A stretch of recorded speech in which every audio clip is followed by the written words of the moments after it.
Let's dive into today's story. Chapter 1. Duty Calls. Staff Sergeant Roy Donovan stared at the framed photo on his desk in the dimly lit barracks of Forward Operating Base Endurance. The glossy 5x7 showed his wife Bridget smiling next to their children, Max, 12, and Lily, 9, outside their modest Virginia home. The desert sand had scratched the glass, much like time had worn at his marriage over 3 consecutive deployments. Roy ran his calloused fingers over his wife's face. Once, her smile had been genuine. Now, he couldn't remember the last time he'd heard her laugh on their video calls. Their conversations had grown shorter, her excuses more frequent. 30 minutes to wheels up, Donovan called Sergeant Major Willis from the doorway. Intelligence briefing just came in. It's a high-value target this time. Roy carefully placed the photo in his rucksack. I'll be right there, sir. At 35, Roy had spent 14 years in Army intelligence, a specialist in counterterrorism operations with a particular talent for information extraction and analysis. His ability to piece together seemingly unrelated intelligence fragments had earned him the nickname, the Bloodhound, among his unit. That same analytical mind now pieced together his wife's increasingly suspicious behavior.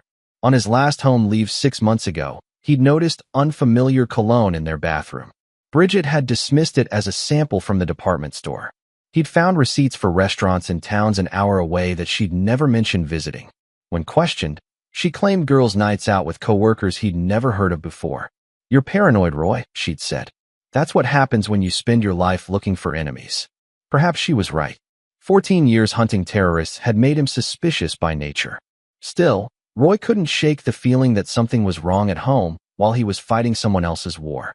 The mission that night was to extract information from a suspected weapons smuggler in a remote village. As Roy geared up, his satellite phone buzzed. A text from Bridget, "Don't call tonight. Taking kids to mom's. Bad reception there." Her mother lived in downtown Richmond. The reception was perfect there. Another lie. 3 days later, Roy intercepted communications revealing the location of a high-value insurgent leader. The subsequent raid was a success, earning Roy a commendation. As his team celebrated, he retreated to his quarters and pulled up the home security app on his tablet, the one Bridget didn't know he'd installed before his deployment. The bedroom camera showed a man's jacket slung over his reading chair. At 2:14 a.m. Virginia time, Bridget entered the frame with a man Roy had never seen before. They were laughing, drinking wine, his special occasion wine, from their wedding crystal. Roy watched, stone-faced, as the stranger kissed his wife. He didn't turn away when they moved to the bed, his bed. Instead, he recorded everything, his tactical mind already formulating the intelligence-gathering operation of his life.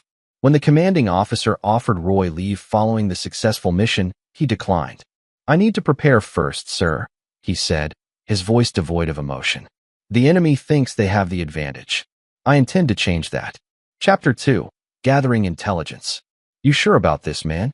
Lewis Frost, Roy's closest friend in the unit and communications specialist, looked concerned as he helped Roy set up secure channels on his personal devices. "I'm not making accusations without evidence," Roy replied, checking the encrypted file transfer. "That's not how we operate." Lewis whistled. The Bloodhound, turning his skills on his own home. "Never thought I'd see the day." Neither did I. For the next 8 weeks, while continuing his official duties, Roy conducted a covert investigation into his own life. He remotely accessed their joint accounts, cell phone records, and home security footage. He set up algorithms to flag patterns, hotel charges, unusual restaurant bills, unaccounted time periods. The evidence mounted. The man was Perry Wexler, a pharmaceutical sales representative who had moved to their neighborhood 11 months ago, shortly after Roy's second deployment began. According to Facebook, he'd quickly ingratiated himself with the community, volunteering at the same school fundraisers as Bridget, joining the same gym. Their affair had begun approximately 7 months ago, coinciding with Bridget's sudden interest in fitness and book club meetings that ran suspiciously late. The home security cameras revealed he'd been in their house at least 36 times, sometimes while the children were at school, sometimes late at night when they were asleep upstairs. Most disturbing to Roy were the recorded conversations about their future together. "Roy will be deployed for another 4 months," Bridget had said, curled against Perry in Roy's recliner.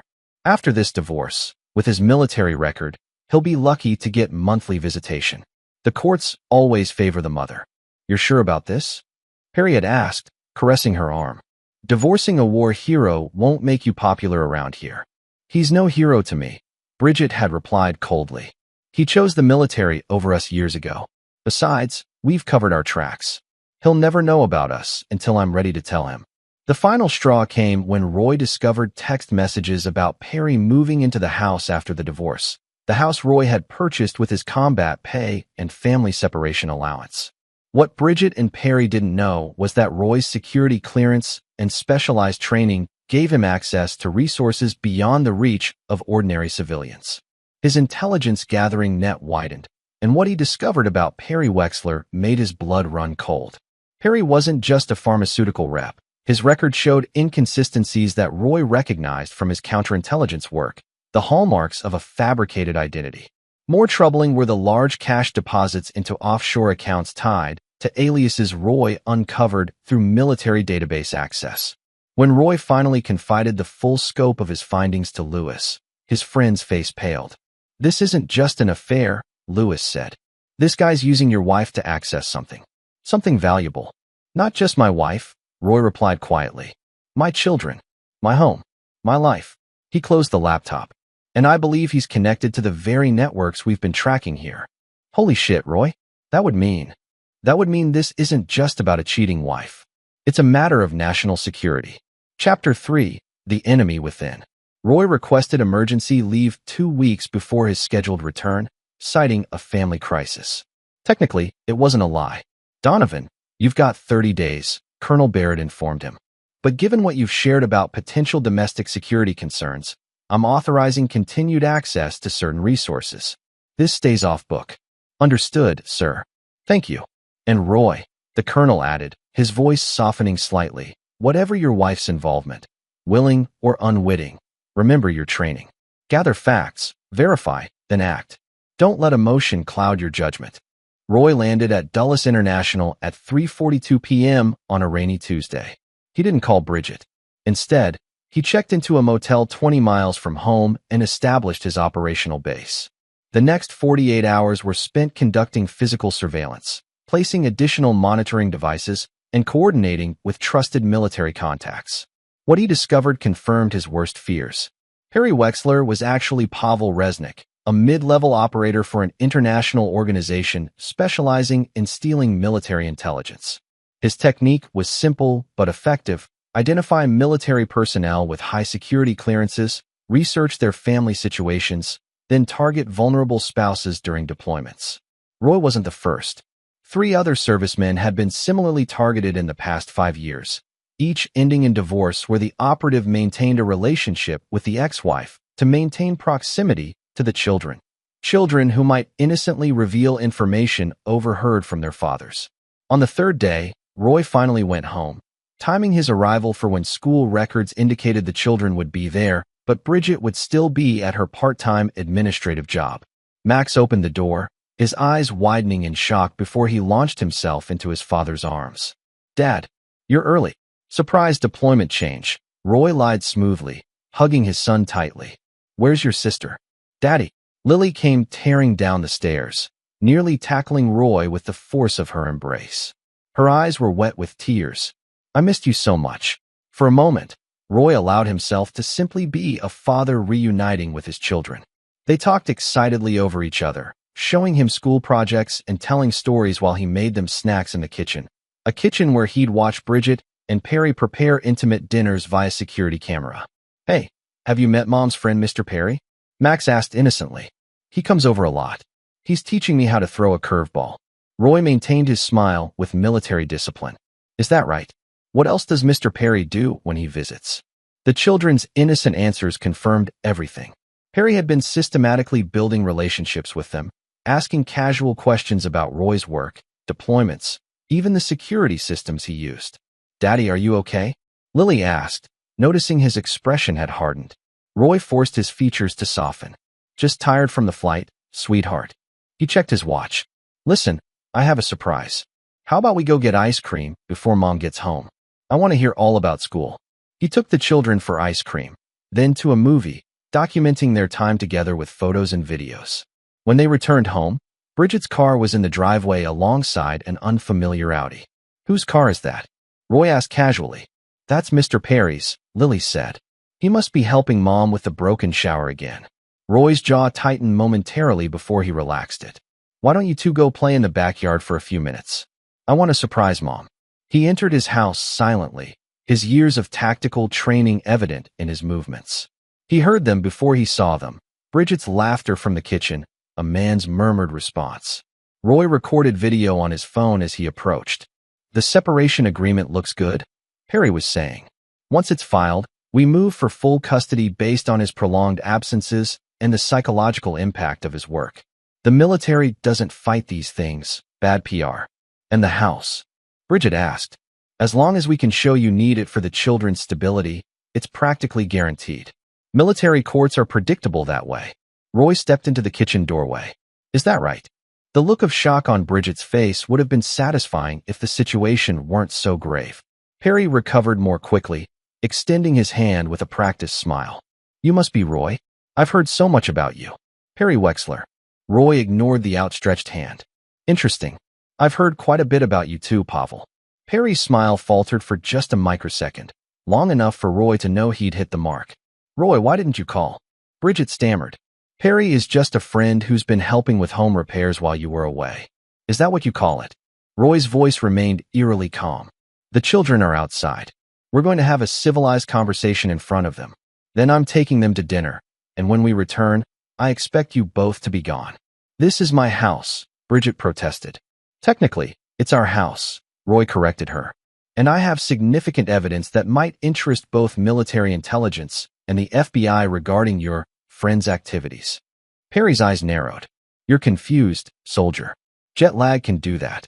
3 deployments, 14 years of service, and specialized intelligence training can also do interesting things," Roy replied evenly.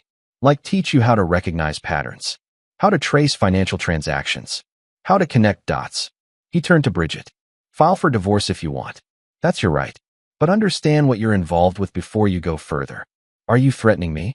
Bridget demanded. "No. I'm giving you information. What you do with it is your choice." Roy walked to the back door. "Children, let's go to Freddy's for dinner." As he left with the children, Roy sent a pre-composed message to Colonel Barrett. Confirmation on Resnick. Proceeding to Phase 2. Chapter 4, Opening Moves. The following weeks unfolded like a chess match. 2 days after his return, Roy received divorce papers citing irreconcilable differences. Bridget's attorney, Veronica Slate, a predatory divorce lawyer known for targeting military personnel, demanded the family home, full custody of the children, and 70% of Roy's military pension. Roy hired Franklin Dela Cruz, a former JAG officer who specialized in protecting service members' rights. After reviewing Roy's evidence, Franklin's weathered face creased with concern. "This goes beyond a simple divorce case," he said in his office. "If your intelligence about Perry Wexler is accurate, your wife may be unwittingly involved in espionage." "I believe she's unwitting," Roy admitted. "Manipulated, certainly. But legally complicit? That's what I need to determine.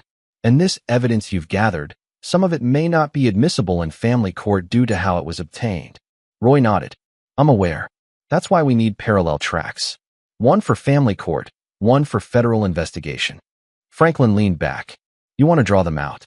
Use the divorce proceedings as bait." "Exactly. They believe I'm just a desperate husband fighting to keep his children. Let them think that while we build the real case." The initial hearing was scheduled for September 15th. In the intervening month, Roy moved into a small apartment, but exercised his legal right to equal parenting time. The children were confused and upset by the sudden changes, especially when Bridget began allowing Perry to stay overnight. "Why does Mom let Mr. Perry sleep over when you can't live with us anymore?" Max asked during one weekend visit. "Sometimes adults make complicated decisions," Roy answered carefully. "But I want you to know that none of this is your fault, and I'm going to make sure you're both taken care of." When alone, Roy continued his investigation. With Colonel Barrett's unofficial blessing, he coordinated with a small team of military intelligence specialists who helped track Perry's movements and communications. What they uncovered was disturbing. Perry had targeted 3 other military families before the Donovans, each time using the same methodology. He goes after families where the service member has access to classified intelligence, explained Captain Morales, a cybersecurity specialist assisting Roy off duty. Gets close to the spouse, engineers a divorce, then maintains access to the children as a step-parent figure. Children talk, especially to adults they trust. They repeat things they've overheard, show things they've found. It's insidious. And effective, Roy added grimly. Have we identified his handler yet? Working on it. We've traced communications to a shell company in Delaware that we believe is a front. But here's something interesting. Large sums are being moved into accounts accessible to your wife. Roy's expression darkened. Show me. The financial trail revealed that Bridget had recently opened a private account where significant funds were being deposited, funds that coincided with Roy's deployment schedules and security clearance upgrades. The pattern suggested payment for specific intelligence milestones. She's not just being manipulated, Roy realized. She's being compensated. The betrayal cut deeper than the affair. Roy had dedicated his life to protecting his country, only to discover the enemy had been sleeping in his bed, raising his children, all while selling whatever information they could extract from his home, his personal effects, and possibly his children's innocent conversations. When Roy confronted Bridget about the money during a custody exchange, her reaction confirmed his suspicions. You're spying on my private accounts? She hissed, glancing nervously toward where Perry waited in the car. That's illegal. Is it more or less illegal than accepting payments from foreign nationals in exchange for access to military intelligence? Roy asked quietly. Because that's what the evidence suggests, Bridget. You're insane, she snapped, but her voice trembled. Perry is a pharmaceutical representative. The money is from investments he's helping me make. Investments that coincidentally align with my deployment dates and security clearance changes? Roy leaned closer. Think carefully about what you're involved in. For the children's sake, if not your own. For a brief moment, uncertainty flickered across Bridget's face. Then Perry honked the car horn, and her expression hardened again. The judge will hear all about your paranoid accusations and surveillance, she said. Enjoy your visitation while it lasts. As September 15th approached, the legal battle intensified. Veronica Slate filed emergency motions alleging Roy was unstable and potentially dangerous due to PTSD, a condition he'd never been diagnosed with. The court ordered psychological evaluations for both parents. Meanwhile, the parallel federal investigation accelerated as Roy's military contacts uncovered connections between Perry Wexler/Pavel Resnick and known foreign intelligence networks. The evidence was mounting, but they needed to catch him in the act of receiving or transmitting classified information. 3 days before the custody hearing, Roy received an encrypted message from Colonel Barrett, handler identified. Moving to secure. Maintain cover until confirmation. That evening, as Roy prepared dinner for the children during his parenting time, Max asked a question that chilled his blood. Dad, is it bad if I told Mr. Perry about your special computer when he asked where you keep your work stuff? Roy kept his voice casual. What did you tell him exactly, buddy? Just that you have a locked cabinet in your office where you put your special laptop when you come home from deployments. He said he wanted to get you a surprise. Roy hugged his son. That's not bad at all. You didn't do anything wrong. But internally, his tactical mind was racing. The locked cabinet contained his secure laptop with biometric access. Nothing Perry could easily breach, but the attempt indicated they were getting desperate. That night, after returning the children to Bridget, Roy contacted Franklin. We need to accelerate. They're making direct attempts to access classified systems now. The hearing's in 3 days, Franklin reminded him. We need Judge Holbrook to understand the full picture. Not the full picture, Roy corrected. Just enough to protect the children while we spring the trap. I've prepared something for the court. Something that will change everything. Chapter 5, Battleground Court. The family courthouse bustled with activity on the morning of September 15th. Roy arrived early, dressed in his formal military uniform with service medals displayed, a calculated decision that his attorney had advised against. They'll accuse you of trying to curry favor with the court, Franklin had warned. I'm not hiding who I am or what I've sacrificed, Roy had replied. Let them attack my service record if they dare. Bridget arrived with Perry and her attorney, looking confident in an expensive suit that Roy had never seen before. The contrast was striking. Roy in his uniform representing duty and service, Bridget and Perry in designer clothes representing their new life built on deception. Veronica Slate immediately objected to Roy's uniform. Your Honor, Sergeant Donovan is clearly attempting to bias the court with this military theater. Judge Alberta Holbrook, a stern woman in her 60s with a reputation for fairness, peered over her glasses. Miss Slate, service members have the right to wear their uniforms in court. Objection overruled. The initial proceedings followed predictable patterns. Bridget's attorney painted Roy as an absent father whose dangerous occupation and multiple deployments made him unsuitable for significant custody. She emphasized Roy's paranoid behavior since returning home, including stalking Bridget and Perry and making unfounded accusations. Mrs. Donovan has been the primary caregiver throughout the children's lives while Sergeant Donovan chose repeated overseas deployments, Veronica argued. Now he returns and expects to disrupt the stable environment she's created? Furthermore, his disturbing allegations against Mr. Wexler, a respected pharmaceutical representative who has been a positive influence in these children's lives, demonstrate his instability. When it was Franklin's turn, he took a different approach than Roy had expected. Your Honor, my client has indeed served 3 combat deployments, protecting the very freedoms that allow us to be in this courtroom today. During those deployments, he continued to support his family financially and emotionally as best he could from thousands of miles away. What he didn't expect was to return home to discover his wife had not only violated their marriage vows, but potentially compromised national security in the process. Veronica Slate immediately objected. These outrageous accusations have no place in a custody hearing. I'm inclined to agree, Counselor, Judge Holbrook said to Franklin. Unless you have evidence relevant to the welfare of these children, I suggest you focus on custody factors. The evidence is directly relevant to the children's welfare, Your Honor, Franklin replied calmly. Because Mr. Wexler, who Mrs. Donovan is requesting be allowed to live in the family home with the children, is not who he claims to be. The courtroom stirred as Franklin presented documentation showing discrepancies in Perry's identity and employment history. He carefully avoided mentioning the classified intelligence Roy had accessed, instead focusing on public records and legally obtained information that raised serious questions about Perry's character and intentions. Bridget looked increasingly uncomfortable, whispering frantically to her attorney while Perry maintained a practiced, dismissive smile. When Veronica cross-examined Roy, she went on the offensive. Sergeant Donovan, isn't it true that you installed surveillance equipment in the family home without your wife's knowledge or consent? I installed a security system with cameras in common areas before my 3rd deployment, Roy answered truthfully. For the family's protection. My wife was aware of the system. And did you use this system to spy on her? I used it to secure my home and family while I was deployed in service to our country. Please answer the question directly, Sergeant.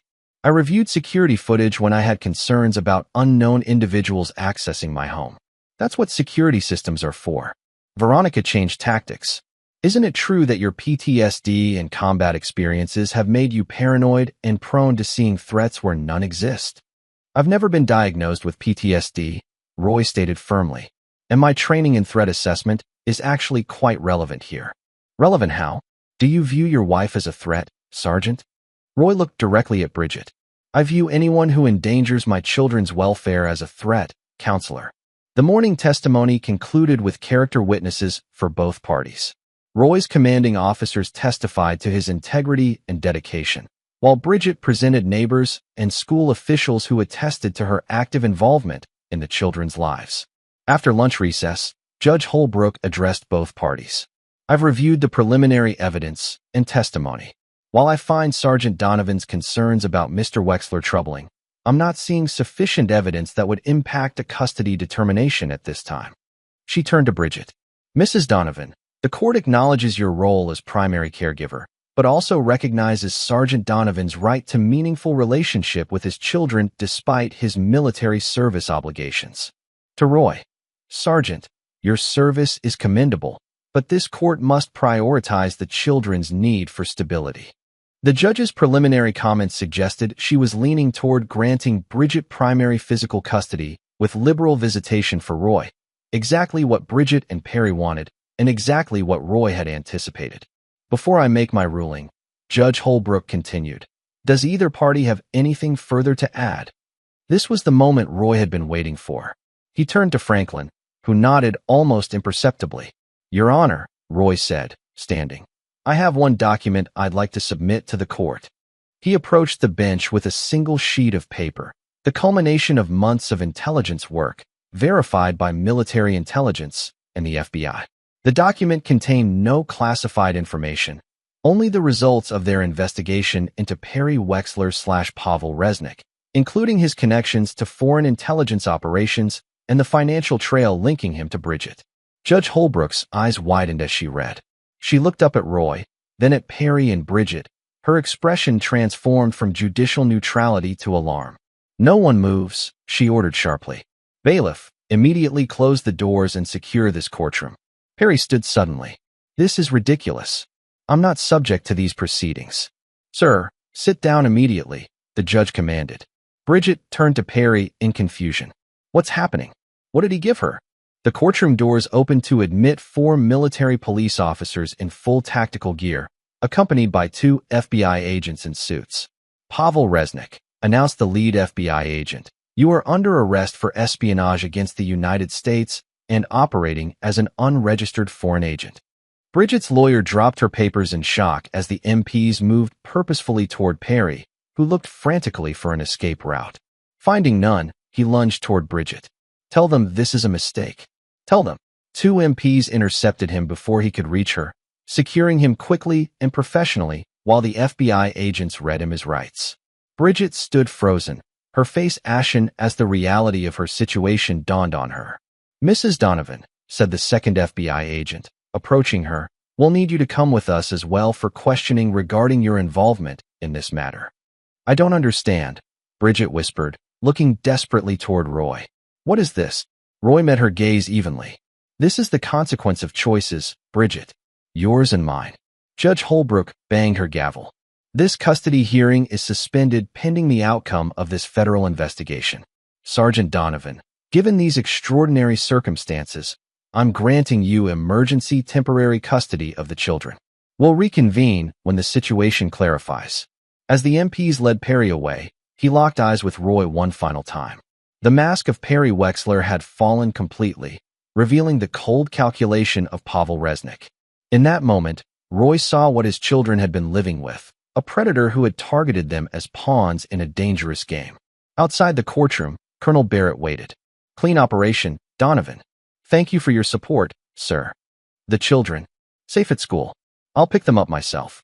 The colonel nodded. This isn't over. His network is extensive. The children will need protection until we've rolled up the entire cell. Understood, sir. Roy straightened, every inch the soldier. I'll defend what's mine. Chapter 6. Collateral Damage. The aftermath of the courtroom revelation unfolded rapidly. Perry's arrest made national headlines. Foreign agent arrested in military espionage case. Media vans camped outside the Donovan home, forcing Roy to relocate with the children to a secured military facility temporarily. Bridget wasn't arrested that day, but taken in for extensive questioning.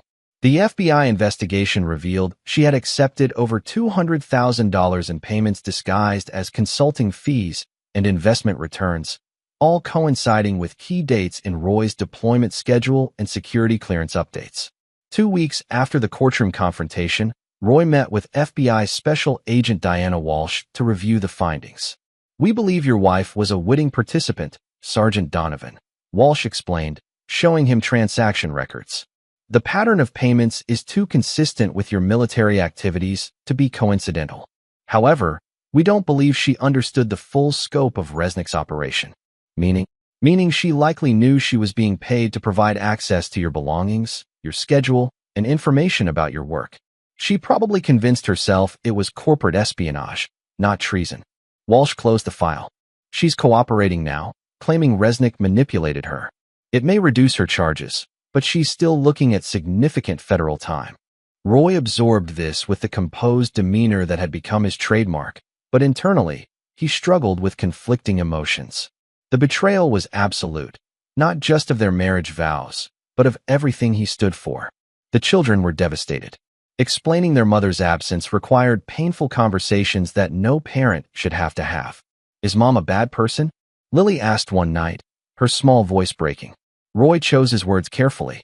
Your mother made very bad choices that hurt a lot of people. But she still loves you.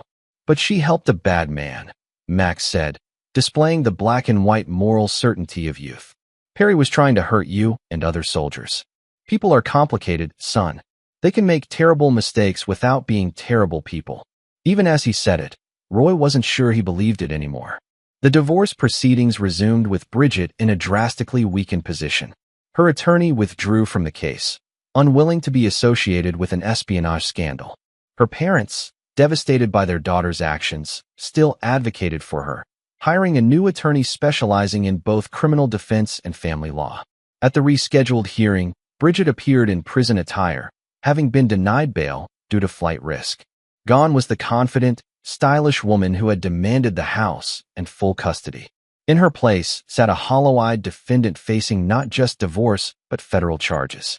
Judge Holbrook, who had presided over the original hearing, recused herself due to being a witness in the federal case.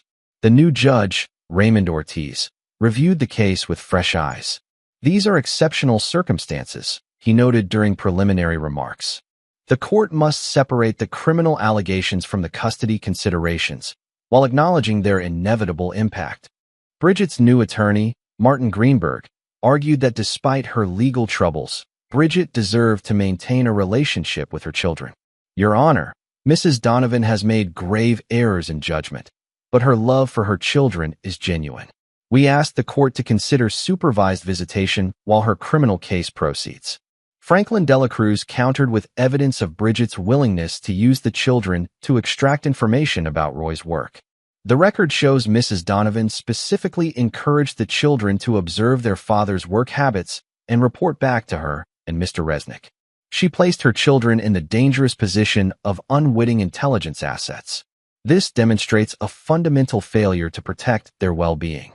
The most damning evidence came from Max himself, who testified via closed-circuit television to avoid further trauma. Mom would give me special treats when I told her about Dad's work stuff, he explained nervously. She said it was a game to see what I could remember about Dad's computer and the phone calls he made. Lily's therapist testified that the young girl now suffered from anxiety and attachment issues stemming from the abrupt loss of her mother and the revelation that Mr. Perry had been using her to harm her father. Judge Ortiz's ruling was decisive. Roy received full legal and physical custody, with Bridget granted monthly supervised visitation only after completing a psychological evaluation and parenting classes. The family home was awarded to Roy, along with most of their joint assets.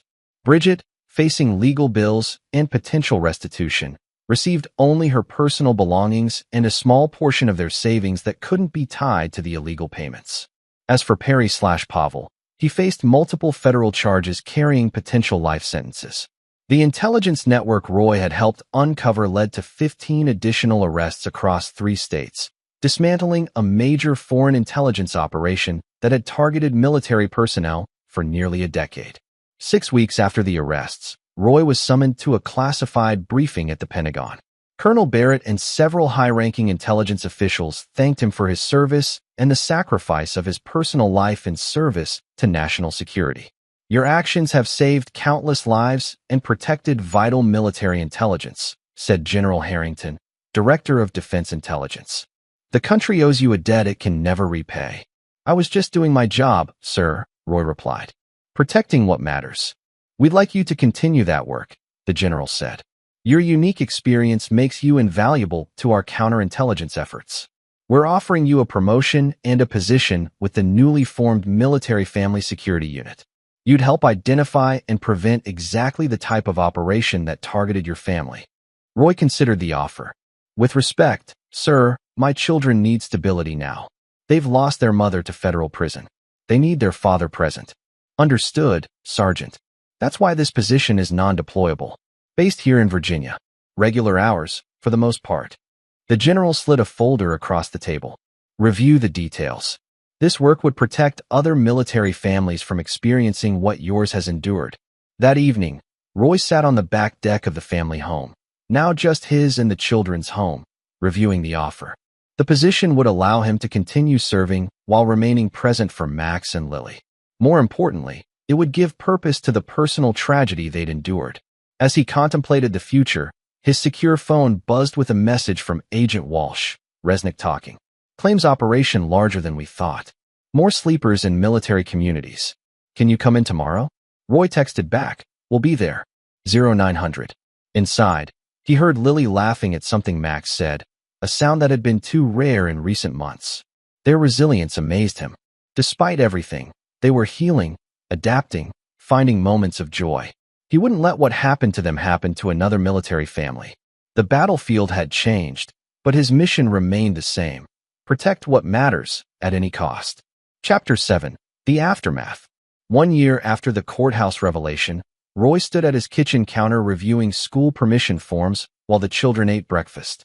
Their morning routine had found its rhythm. Lunches packed, backpacks checked, a carefully maintained stability that had become their salvation. Dad, I need you to sign this for the Science Museum trip, Max said, sliding a form across the counter.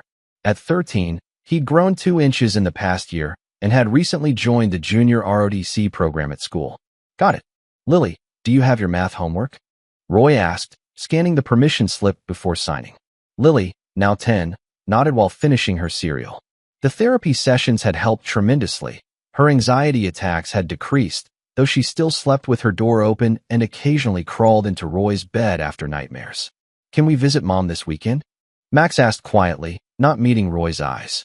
Roy maintained his neutral expression, though the question still triggered a complex wave of emotions. She's scheduled for Saturday at 11 a.m. Same as always. The monthly visits to the Federal Correctional Institution where Bridget was serving her 8-year sentence had become part of their routine, though not one Roy particularly looked forward to. Bridget had taken a plea deal, admitting to lesser charges of failing to register as a foreign agent and wire fraud. In exchange, she provided extensive information about Resnick's network. I don't want to go this time, Lily said, staring into her cereal bowl. That's your choice, sweetheart, Roy assured her. You never have to go if you don't want to. Max looked torn. If Lily doesn't go, maybe I should stay with her. I can ask Mrs. Harding to stay with Lily if you want to go, Roy offered, referring to Lewis's wife who had become a valuable support system for the family. Before Max could respond, Roy's secure phone buzzed, the line dedicated to his new role with the Military Family Security Unit. The text was from Agent Walsh, Resnick requesting meeting. Says has critical information. Specifically asked for you. Roy's jaw tightened involuntarily. He hadn't seen Perry/Pavel since the courtroom, though he'd reviewed countless transcripts of his interrogations. The man was serving multiple life sentences in a maximum security federal facility, consistently trading information for small privileges. Everything okay, Dad? Max asked, noticing his expression. Roy forced a reassuring smile. Just work. Finish up, or you'll miss the bus. After seeing the children off, Roy drove to the secure facility where the MFSU operated. In the years since its formation, they'd identified and neutralized 3 additional foreign intelligence operations targeting military families. Roy's personal experience made him exceptionally effective at spotting the warning signs and patterns others might miss. Colonel Barrett, now Brigadier General Barrett and director of the unit, waited in the conference room with Agent Walsh. He's being transported from Colorado, Barrett explained. Arrives at 1,400 hours.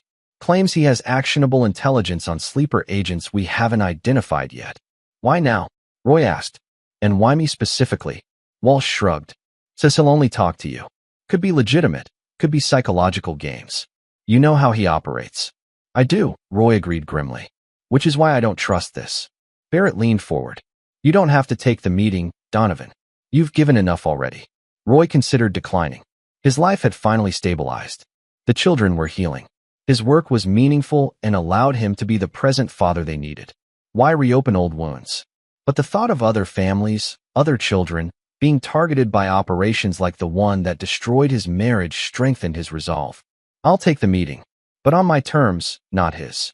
The secure interview room was deliberately austere. A metal table bolted to the floor, 2 chairs, reinforced walls, and continuous monitoring. Roy waited, reviewing the file one last time, when the door opened. Pavel Resnick, formerly known as Perry Wexler, entered in shackles, escorted by 2 guards. The year in prison had aged him. his once charming smile replaced by a gaunt sharpness, designer clothes exchanged for a prison jumpsuit.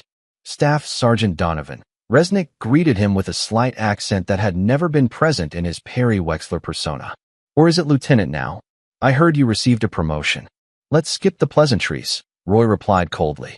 You requested this meeting. Talk. Resnick studied him with calculating eyes. How are the children? Max must be in middle school now. And little Lily, still afraid of thunderstorms. Roy's expression remained impassive, though internally his anger flared at Resnick's casual mention of his children. You've lost the privilege of knowing anything about my family. This meeting ends now unless you provide actionable intelligence. Resnick smiled thinly. Always the professional. That's why they never suspected you were onto them. He leaned forward, lowering his voice. There's an operation in Norfolk. Naval Intelligence. 3 assets currently active, targeting the Harrison family. Lieutenant Commander in Submarine Technology. Roy made notes without revealing whether he found the information valuable. Names. That would be too easy. Resnick's eyes gleamed with the familiar manipulation. I want something in return. You're in no position to negotiate. I'm in exactly the position to negotiate. I provide intelligence. I receive considerations. That's how this works. What do you want? Roy asked, though he already anticipated the answer. Contact with Bridget. Roy's pen paused momentarily on the paper. Not happening. Just letters.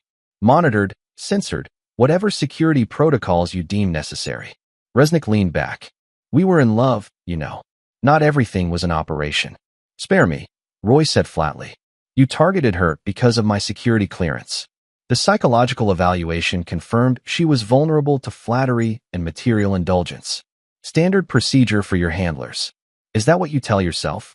Resnick asked. That she couldn't possibly have fallen for someone else? That it had to be a manipulation? Roy recognized the attempted psychological warfare and refused to engage. You have nothing of value. This meeting is over. As he stood to leave, Resnick spoke quickly. Michael Turner, currently employed as a sailing instructor at the Norfolk Marina, regularly provides private lessons to Harrison's teenage daughters. Background checks will show inconsistencies if you know where to look. Roy paused, then sat back down. Keep talking. For the next hour, Resnick provided detailed information about the Norfolk operation and 2 others in San Diego and Pensacola. The intelligence was specific, verifiable, and potentially valuable. Why give this up now? Roy finally asked. Resnick shrugged. My former employers attempted to have me eliminated last month. Prison transfer ambush. Failed, obviously, but the message was clear. My usefulness to them has ended, so my loyalty has adjusted accordingly. And the letters to Bridget? We shared something real. Despite what you believe. Resnick's eyes held a hint of what appeared to be genuine emotion. She deserves to know I haven't abandoned her. Roy gathered his notes. I'll verify this intelligence. If it proves accurate, I'll recommend your request be considered. No promises. As Roy turned to leave, Resnick called after him. She never stopped loving you, you know. Even with me, she talked about you. The hero. The faithful soldier. She just couldn't live with the loneliness anymore. Roy paused at the door, then left without responding. He wouldn't give Resnick the satisfaction of seeing any reaction. Later that evening, after preliminary verification confirmed Resnick's intelligence was legitimate, Roy sat on his back deck watching Max and Lily play with the neighbor's dog in the yard. Walsh had called to inform him that Michael Turner had been placed under surveillance, with evidence already emerging that supported Resnick's claims. We'll need you in Norfolk tomorrow, she'd said. The Harrison daughters have lessons scheduled with Turner. I'll be there, Roy had replied, after I drop the kids at school. Now, watching his children's innocent play, Roy contemplated Resnick's request. The thought of the man communicating with Bridget repulsed him. Yet denying valuable intelligence out of personal vendetta wasn't who Roy was, or who he wanted to be. His phone buzzed with a text from Bridget's prison account. The monitored system allowed limited communication related to the children. Max mentioned he might not come Saturday. Is everything okay? Roy stared at the message, remembering the woman he'd married, the mother of his children, before Resnick and his handlers had identified and exploited her vulnerabilities. The woman who, according to her psychological evaluation, had convinced herself the information she provided wasn't truly harmful, just corporate competition. He typed a response. He's conflicted. His choice. Lily definitely not coming this month. The reply came quickly. I understand. Thank you for not turning them against me completely. You could have. Roy didn't respond. The truth was more complicated than Bridget would ever understand. He'd never tried to turn the children against her, despite the pain she'd caused.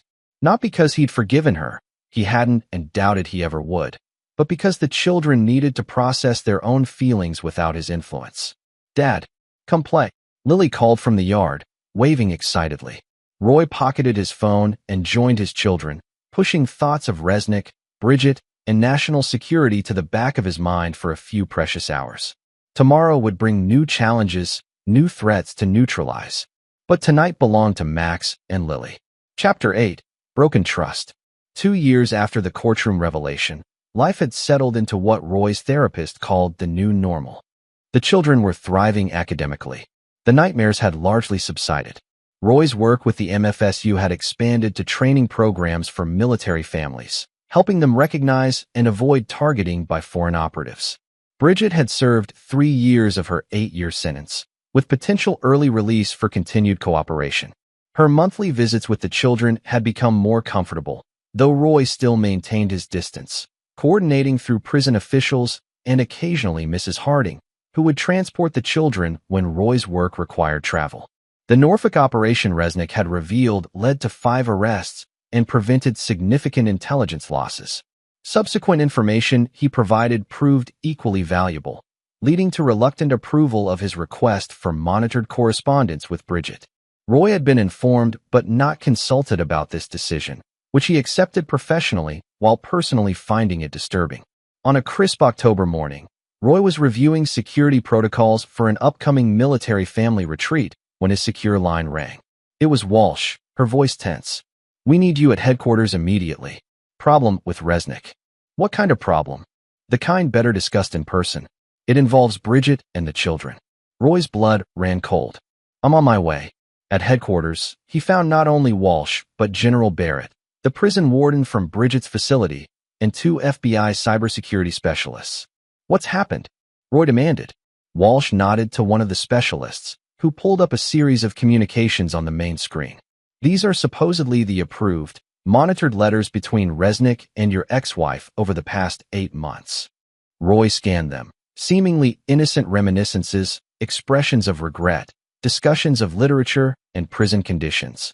Nothing overtly concerning.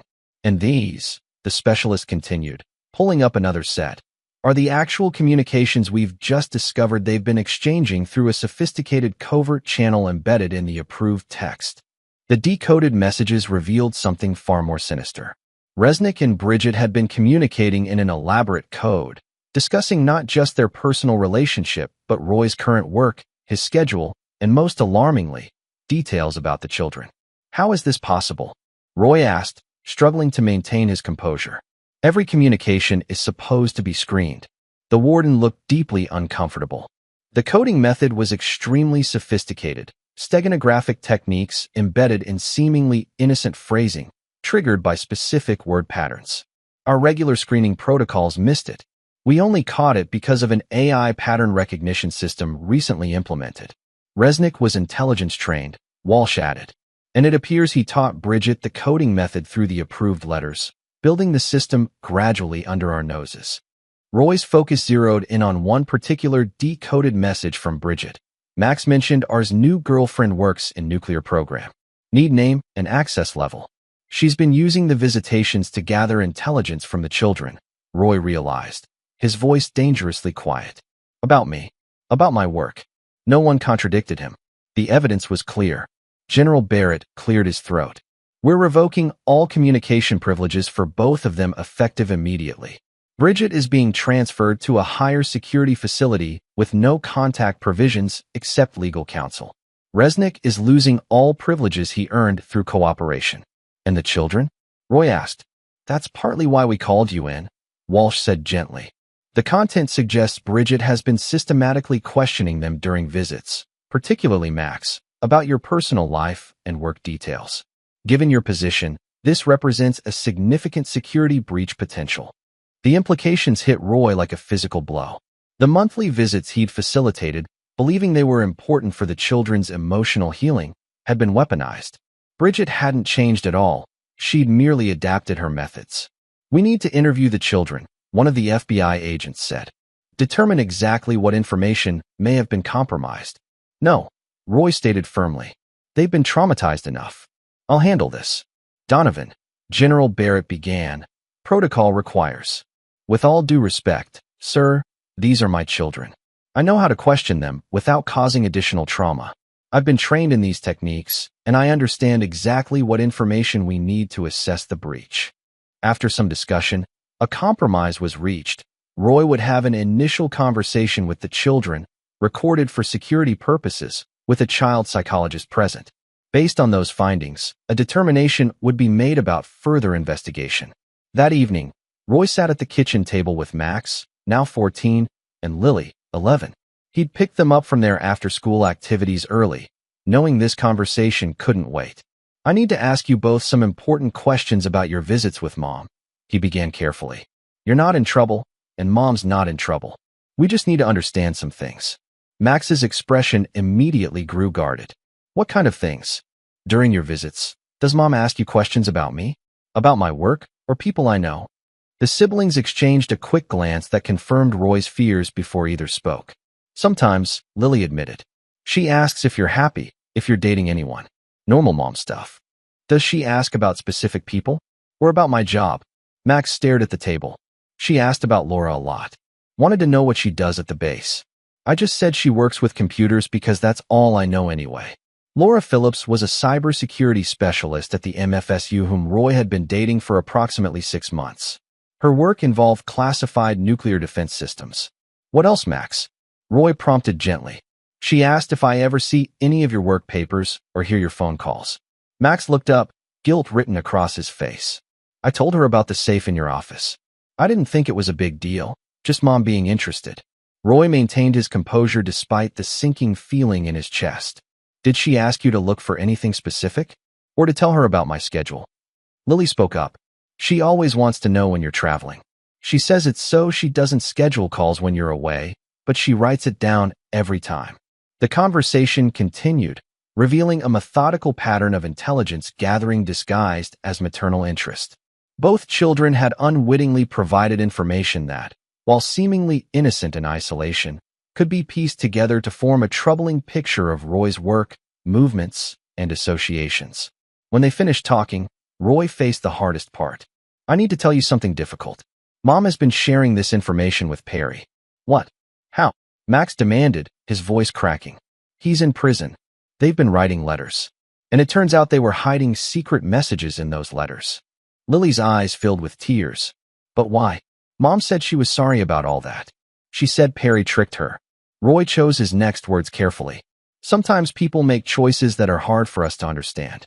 Mom may still be confused about what's right and wrong when it comes to Perry. So we can't visit her anymore," Max concluded, his expression hardening into something that reminded Roy painfully of himself. "Not right now. She's being moved to a different facility. Once that's settled, we'll need to make some decisions as a family." Lily began to cry in earnest. "I don't want to see her anyway. She's still a liar." Roy gathered his daughter into his arms, holding her while she sobbed. Over her head, he met Max's eyes, no longer a child's eyes, but those of a young man confronting adult betrayals for the second time in his young life. "I'm sorry," Roy said simply. "You both deserve better."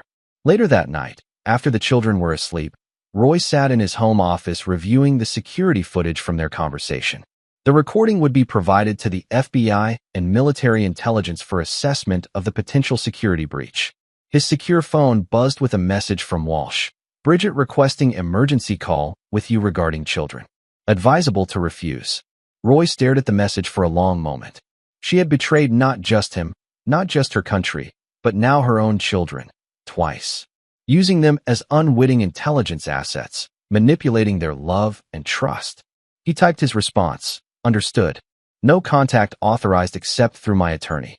As he set down the phone, he noticed a school assignment on Max's desk, an essay titled Heroes in Our Lives. He picked it up, reading the first paragraph. "My father is a hero, but not just because he serves our country in the military. He's a hero because he protects people even when it's hard, even when it hurts him. When everything fell apart with my mom, he made sure we knew it wasn't our fault. He built us a new life, where we could feel safe again. That's what real heroes do.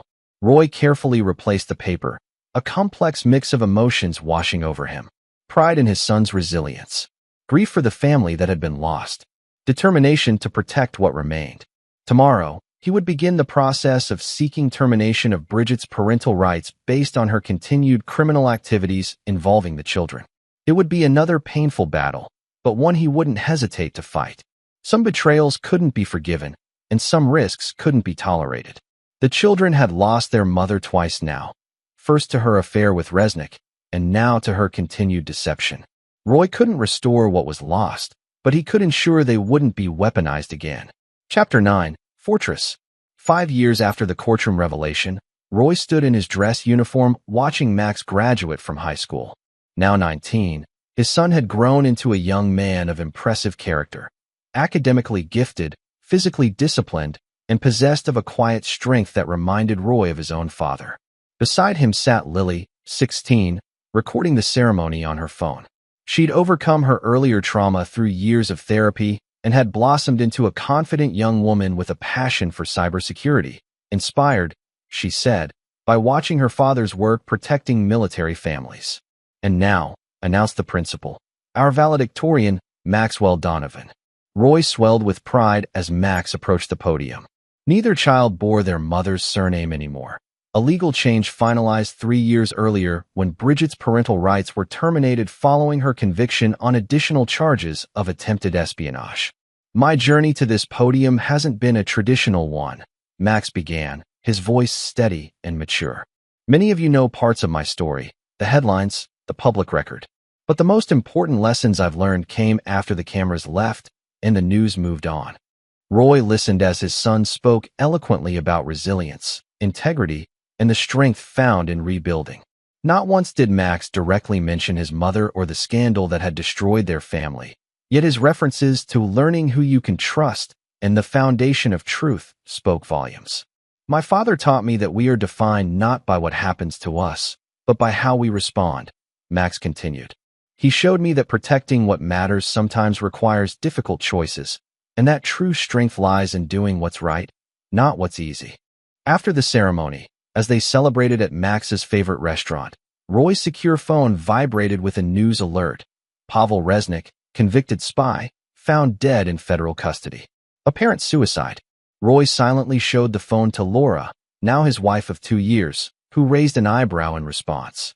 They both knew enough about intelligence operations to question whether Resnick's former handlers had finally reached him, tying up a loose end that had outlived its usefulness. Everything okay, Dad? Max asked, noticing the exchange. Nothing concerning us anymore, Roy replied, putting the phone away. Just work. That evening, as Max packed for the military academy where he'd begin training in the fall, following his father's footsteps, but choosing the Air Force Cybersecurity Division rather than Army Intelligence, Roy received another alert. B. Donovan requesting final communication through counsel. Claims critical information regarding Ars network. Roy deleted the message without response. Bridget had made similar claims 3 times in the past 5 years, each time offering fragments of information in exchange for reduced restrictions or visitation rights. Each time, the intelligence proved minimal or outdated, while her motives remained manipulative. The children hadn't seen their mother in over 3 years, since the revelation of her continued intelligence gathering through them. Max had made a clean break, refusing all contact. Lily had maintained sporadic, supervised written communication until her 16th birthday, when she too had decided to end contact. Dad, Lily appeared in his office doorway. Can we talk? Always. Roy cleared space at his desk where he'd been reviewing Max's academy paperwork. Lily sat, fidgeting slightly. Mom's lawyer sent me an email. She wants to see me before I start college next year. Says she has important things to tell me that can only be said in person. Roy kept his expression neutral. What do you think about that? I think she's still trying to manipulate us. Lily's voice held a maturity beyond her years. But part of me wonders if I should hear her out, just to finally close that chapter. That's your decision, Lily. You're old enough to make it for yourself. Roy chose his next words carefully. But remember, closure doesn't always come from external sources. Sometimes we find it within ourselves. Lily nodded thoughtfully. You never got closure with her, did you? I found my own version of it, Roy answered honestly. By focusing on what I could control, creating a safe home for you and Max, doing meaningful work, building a life based on truth rather than lies. Do you ever regret how things turned out? Not forgiving her. Roy considered the question seriously. I've never regretted protecting you and Max. As for forgiveness, some betrayals go too deep, affect too many innocent people. Your mother didn't just betray me. She betrayed you, Max, her country, and ultimately herself. And that's unforgivable. For me, yes. But your journey is your own.